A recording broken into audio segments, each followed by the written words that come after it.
Thank you sir. Operation सिंदूर पर 7 मई 2025 को हुई प्रेस कॉन्फ्रेंस के दौरान भारत ने अपनी प्रतिक्रिया को केंद्रित, संतुलित और गैर उत्तेजक बताया था। यह विशेष रूप से स्पष्ट किया गया था कि पाकिस्तानी सैन्य ठिकानों को निशाना नहीं बनाया गया। साथ ही दोहराया गया कि भारत में किसी भी सैन्य लक्ष्य पर हमले का उचित जवाब दिया जाएगा। 7 से 8 मई 2025 की रात को पाकिस्तान ने उत्तरी और पश्चिमी भारत में स्थित कई सैन्य ठिकानों को, जैसे कि अवंतीपुरा, श्रीनगर, जम्मू, पठानकोट, अमृतसर, कपूरथला, जालंधर, लुधियाना, आदमपुर, भटिंडा, चंडीगढ़, नाल, फलौदी, उत्तरलाई और भुज पर ड्रोन और मिसाइलों से हमला करने का प्रयास किया। इन हमलों को इंटीग्रेटेड काउंटर यूएस ग्रिड और वायु रक्षा प्रणालियों द्वारा निष्क्रिय कर दिया गया। इन हमलों का मलबा कई स्थानों से बरामद हुआ, जो कि पाकिस्तानी हमलों का प्रमाण है। On the night of 7th May 2025, Pakistan attempted to engage a number of military targets in northern and western India using drones and missiles. These places included Avantipura, Srinagar, Jammu, Pathankot, Amritsar, Kapurthala, Nal, Jalandhar, Ludhiana, Adampur, Bhatinda, Chandigarh, Falodi, Uttarlai, and Bhuj. These were neutralized by the integrated counter unmanned aerial system and other air defense systems. The debris of these attacks is now being recovered from a number of locations that prove the Pakistani attacks. आज सुबह भारतीय सशस्त्र बलों ने पाकिस्तान के कई स्थानों पर वायु रक्षा रडार और प्रणालियों को निशाना बनाया। भारत की प्रतिक्रिया समान क्षेत्र में समान तीव्रता के साथ की गई। यह विश्वसनीय रूप से ज्ञात हुआ कि लाहौर में स्थित एक वायु रक्षा प्रणाली को निष्क्रिय कर दिया गया। Today morning, Indian Armed Forces targeted air defense radars and systems at a number of locations in Pakistan. Indian response has been in the same domain with the same intensity as Pakistan. It has been reliably learnt that an air defense system at Lahore has been neutralized. Pakistan ने नियंत्रण रेखा पर आकरण गोलीबारी की तीव्रता बढ़ा दी है, जिसमें कुपवाड़ा, बारामूला, उरी, पुंछ, मेंढर और राजौरी क्षेत्रों में मोर्टार और भारी तोपखाने का इस्तेमाल किया जा रहा है।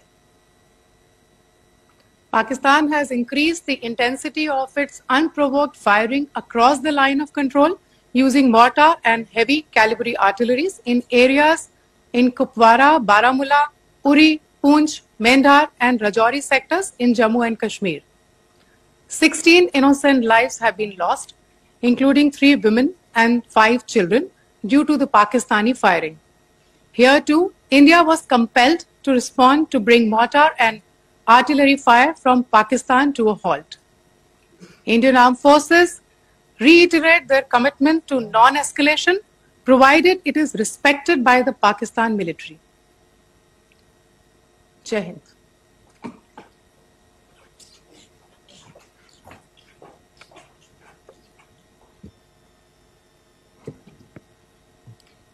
Thank you. Friends, this is, as I said, further to the briefing that was provided yesterday and some of the updates that have been just provided by Colonel Qureshi and Wing Commander Singh. I thought that we would just put some of the aspects related to the events that started on 22nd April with the barbaric terror attack in Pahalgam into further context, because there is a certain amount of commentary that has happened with regard to the events since then. And more than the commentary, there has been a lot of disinformation that has been directed at us from across the border. So a few things that I would like you to keep in mind. First of all, there is mention on all sides of escalation. I think the first point that you have to keep in mind is the attack of 22nd April in Pahalgam is the original escalation. ये जो सिलसिला है जो हम देख रहे हैं आज की घटनाओं को लेके, ये 22 अप्रैल के पहलगाम के हमले से शुरू हुआ है. एस्केलेशन वहां पे हुआ है और उस एस्केलेशन का जवाब भारतीय सेना ने, भारतीय फौज ने कल अपने एक्शन से दिया है. Secondly, I want to invite your attention to the involvement of the group calling itself the Resistance Front in these attacks. I pointed this out yesterday that this is a group that is a known front for the well-known Pakistan-based terrorist organization, Lashkar-e-Taiba. The group has been reported earlier. I mentioned to you about the Indian authorities providing information to the UN 1267 Sanctions Monitoring Committee.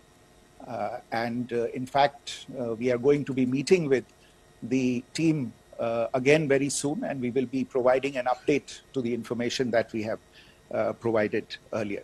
But what is interesting, दिलचस्प बात यह है कि संयुक्त राष्ट्र की सुरक्षा समिति में जब पहलगाम के हमले को लेके एक प्रेस वक्तव्य जारी करने की बात चल रही थी, तो आप सोचिए किस देश ने टीआरएफ का, द रेजिस्टेंस फ्रंट का उसमें मेंशन किया जाना, उसको अपोज किया, पाकिस्तान ने. This was after the fact that the TRF claimed responsibility for this attack not once but twice within a few hours after the incident on the 22nd of April and then again on the morning of 23rd April. And it is perhaps only after the full gravity of the incident was realized by its masters and handlers across the border that it was managed to back off from this claim. Obviously, that retraction doesn't convince anybody. तीसरी चीज जो मैं आपसे कहना चाह रहा था, और कर्नल कुरैशी और विंग कमांडर सिंह ने कल भी बड़े स्पष्ट शब्दों में और आज भी आपसे ये बात साझा की है. जो भारतीय रिस्पॉन्स है वो नॉन एस्केलेटरी है, प्रिसाइज है, सटीक है, मेजर्ड है और कंसिडर्ड है. Our intention has not been to escalate matters. We are only responding to the original escalation, as I said, and our response has been targeted, precise, controlled and measured. Only no military targets have been selected. Only terrorist infrastructure in Pakistan has been hit.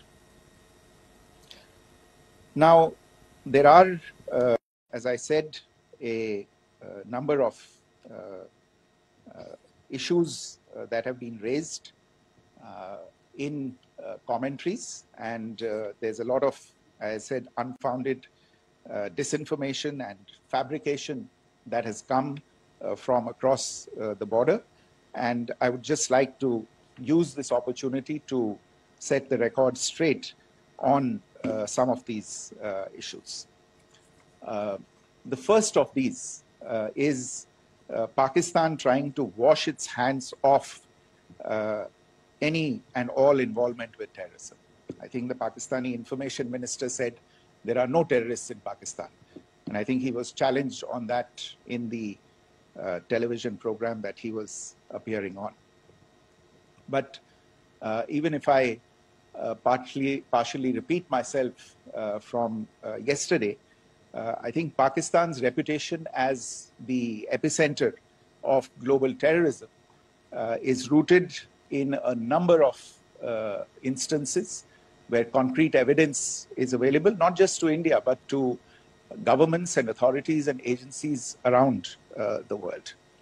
There are several terrorist attacks around the world where Pakistani fingerprints have been found.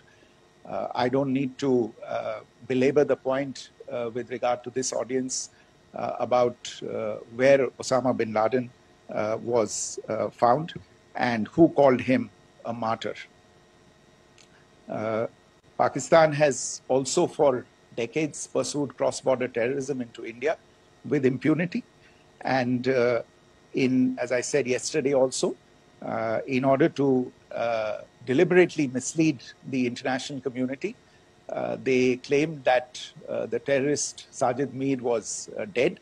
They came under pressure, and Sajid Mir was then brought back to life, arrested, and is now apparently in Pakistani custody.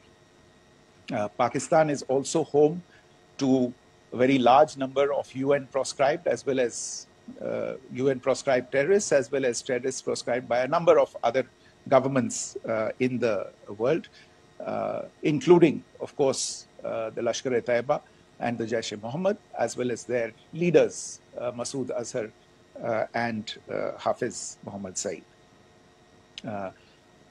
आपने देखा होगा हाल ही में पिछले ही कुछ दिनों में पाकिस्तान के रक्षा मंत्री और उनके पूर्व विदेश मंत्री दोनों ने इस बात को माना है कि पाकिस्तान का ऐसे ग्रुप्स के साथ जो रिश्ता है वो क्या रहा है. Both the defense minister and the former foreign minister of Pakistan, I think they've done a more eloquent job of this than I could ever do in terms of describing their country's implication in international terrorism and their involvement in housing these kinds of groups.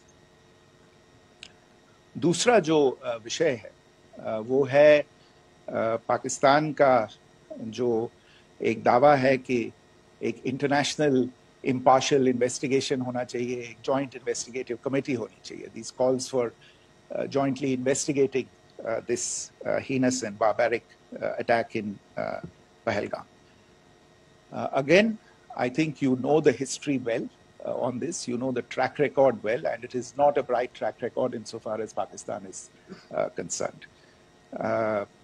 In fact, in the pursuit of justice for the victims of multiple terrorist attacks, whether it be Mumbai in 2008, in Pathankot in 2016, or many others, but in particular for these two attacks, India had offered to cooperate. India provided forensic evidence and urged Pakistan to bring the perpetrators of these attacks to justice.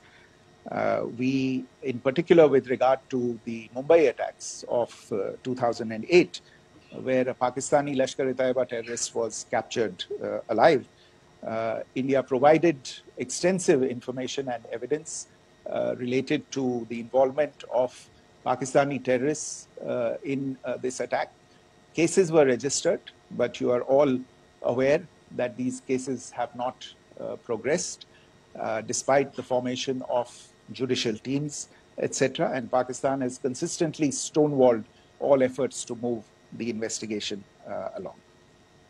In fact, with regard to the Pathankot attack as well, a joint investigative team was formed.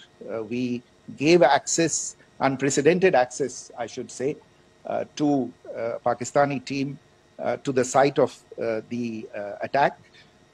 Details of call records data and DNA, etc., were shared with Pakistan. We had shared with them details related that we had been able to access to the addresses of terrorists. We presented evidence against the office bearers of Jaish-e-Mohammed who had conspired in the attack, and the handlers of the terrorists who facilitated them and guided them in. But there has been no movement on this.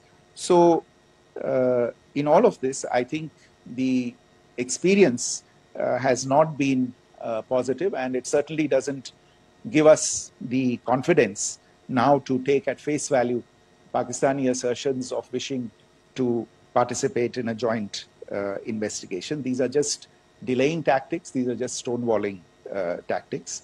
And in fact, there is reason to believe that Pakistan uses the evidence that we provide only to cover its tracks and, in fact, defend the terrorists who we are looking for and obstruct the path of investigation. A third point that I wanted to address was the claim that only civilians were killed in the strikes on the 7th of May. We have made the point very clearly that all attacks on the morning of 7th May were against carefully selected terrorist infrastructure, terrorist targets.